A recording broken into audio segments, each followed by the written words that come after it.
I think the gospel is underestimated in its power to liberate us while we live from the fear of death. And I mention this because right now, as we're recording, I did a funeral 2 days ago for an older lady who was all ready, and so I celebrated her arrival in heaven, and then 3 hours later, I walked into the room of one of our men, 50 years old, who probably by the time anybody sees this video will be in heaven.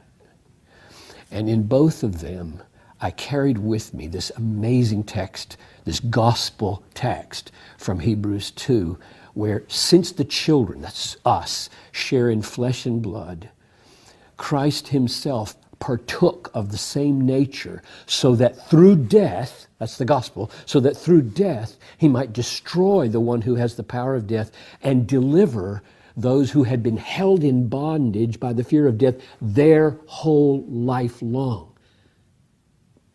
I don't think most 20-year-olds, 30-year-olds, 40-year-olds think of themselves in bondage to the fear of death.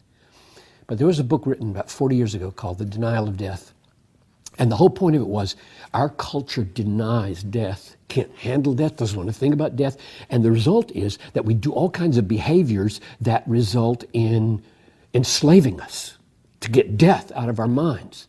And so there is an incredible freedom that comes into our lives when the gospel pulls the plug on the fear of death at age 15 or 25 or 35. Not just the week before we die of cancer, lung cancer, but all through life. If we have the death problem solved, and only the gospel solves the death problem, we are the freest, most radical, and hopefully the most loving of all people.